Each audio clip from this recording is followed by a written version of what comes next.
Saya akan membuat Microsoft Form untuk kuesionernya. Kuis beri judul kuesioner.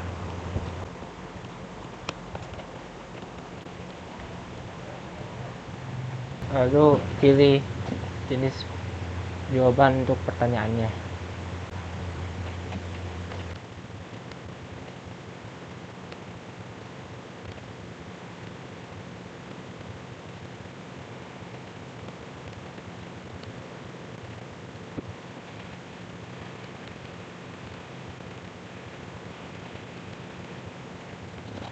Pertanyaannya kita required.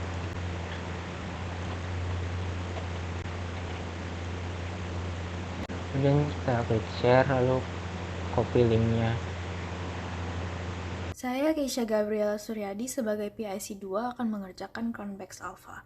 Karena data kelompok kami berupa kalimat, kita harus mengkonversikan kalimat tersebut menjadi angka terlebih dahulu, di mana pilihan pertama akan dijadikan angka 1 dan pilihan kedua akan dijadikan angka 2. Untuk melakukan hal ini kita butuh menggunakan function if, yang rumusnya adalah sama dengan if dalam kurung sel yang ingin diuji sama dengan syaratnya dalam tanda kutip apabila itu kata, kemudian titik koma value if true, titik koma value if false, dan ditutup dengan kurung.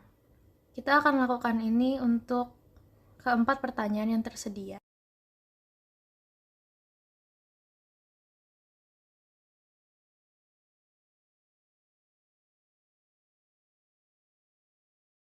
Untuk menghitung total poin yang didapatkan oleh subjek, kita bisa menggunakan fungsi sum, yaitu sama dengan sum dalam tanda kurung, range data yang kita inginkan, kemudian ditutup dengan kurung, kemudian kita press enter. Sesudah itu, kita bisa drag ke bawah agar kita mendapatkan hasil yang kita inginkan. Untuk setiap row, untuk menghitung variances, kita bisa menggunakan rumus sama dengan var p, dan kemudian kita masukkan range data, yaitu range dalam pertanyaan pertama. Dan kita lakukan ini untuk semua pertanyaan dan atau bisa langsung dengan di drag seperti ini. Langkah berikutnya adalah menghitung jumlah pertanyaan yang ada, yaitu menggunakan function count a, yaitu rumusnya sama dengan count a, dan kita kemudian pilih range yang pertanyaannya, yaitu 1-4. Dan kemudian muncul hasilnya. Kemudian kita perlu menghitung sum of variances, jadi kita menggunakan rumus sum, kemudian kita mengambil range dari data variances yang sudah kita cari sebelumnya. Kemudian kita menghitung variance of total score, di mana kita menggunakan lagi rumus var p, dan kali ini range diambil dari poin total yang sudah kita hitung juga sebelumnya.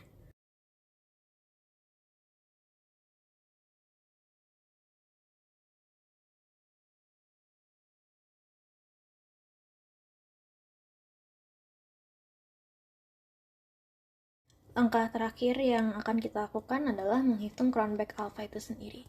Jadi rumusnya itu adalah number of questions per number of questions dikurangi 1, kemudian dikalikan dengan 1 dikurang sum of the item variances per variance of total score. Kita bisa menghitung ini dengan mudah dengan mengselect sel-sel yang bersangkutan, kemudian dengan memperhatikan juga penggunaan tanda kurung agar hasil yang didapatkan sesuai dengan rumusnya. Sekian dari saya, terima kasih.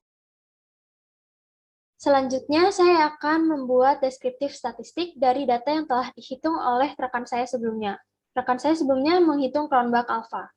Dari perhitungan Cronbach alpha terdapat total yang setelah dihitung, maka dari data tersebut kita akan bisa mendapatkan deskriptif statistik.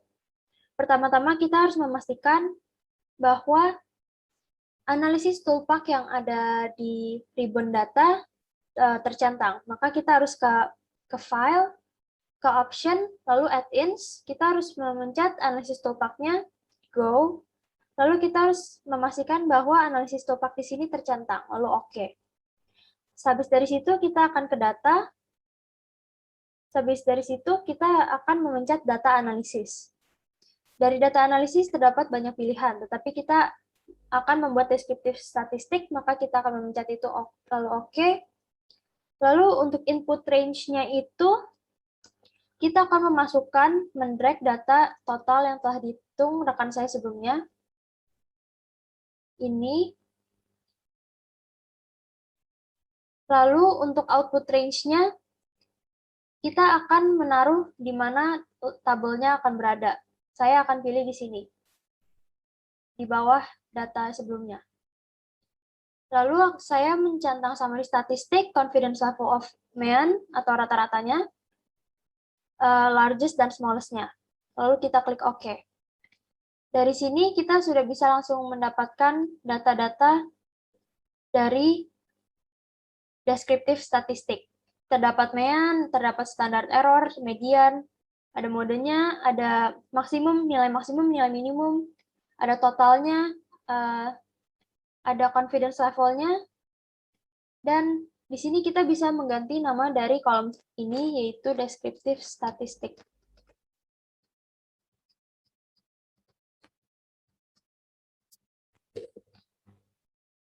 Sekian dari pembuatan deskriptif statistik. Terima kasih.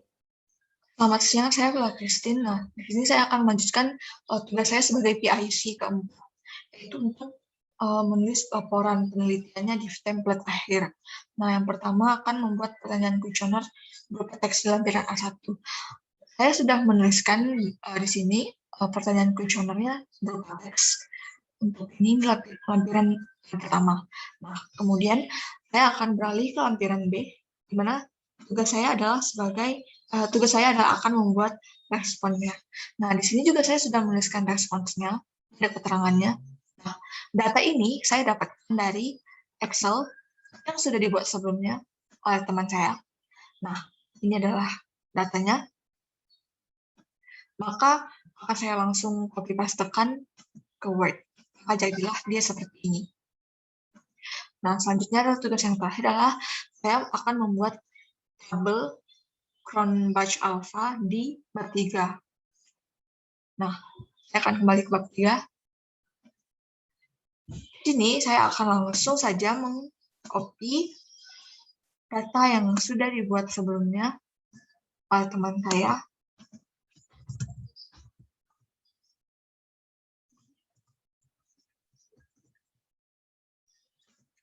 Akan saya langsung pastekan di sini.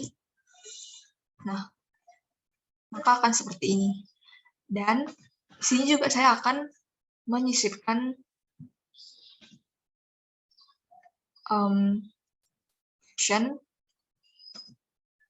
berupa tabel.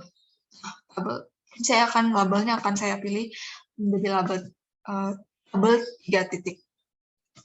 Nah, hanya ada satu tabel, maka di sini otomatis tabel 3.1.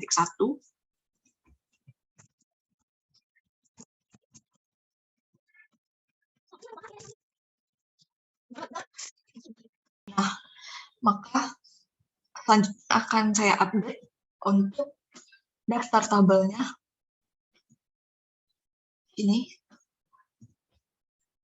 akan saya update itu melalui references, kemudian insert table of figure, pilih yang tadi yang sudah saya buat. Nah, akan menjadi hasilnya seperti ini. Terima kasih. Saya Nadine Estetodia dari PIC 5. Pertama-tama akan membuat ringkasan deskriptif statistics.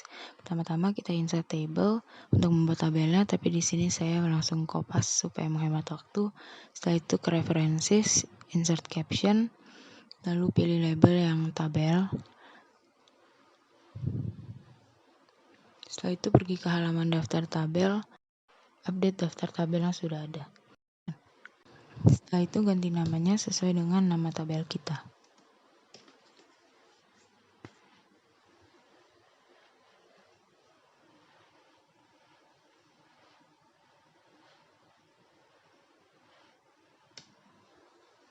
Setelah itu kembali lagi ke tabel tadi dan ganti namanya juga sesuai dengan nama tabel, yaitu descriptive statistics.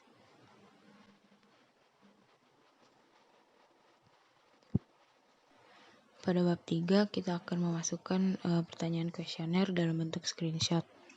Insert, lalu picture, dan pilih fotonya. Setelah itu kita ke references dan insert caption lagi. Di sini kita pilih labelnya yang gambar. Setelah itu ke daftar gambar dan kita insert table of figures. Dan pilih caption labelnya yang gambar 3 itu.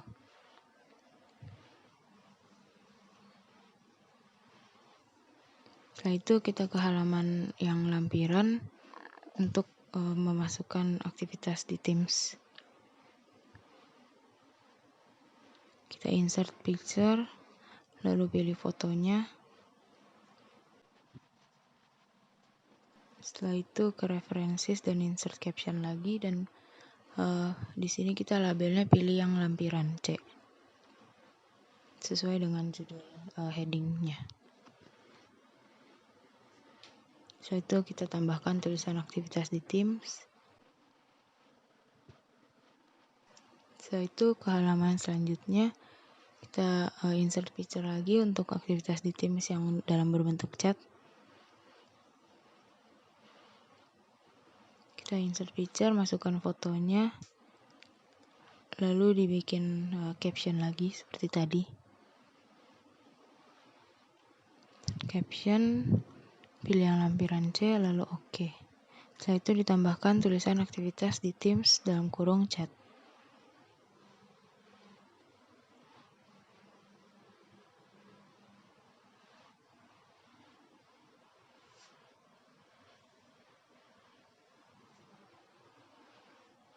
Setelah itu kita pergi ke halaman daftar lampiran dan kita ke references, lalu insert table of figures yang caption labelnya yang lampiran C.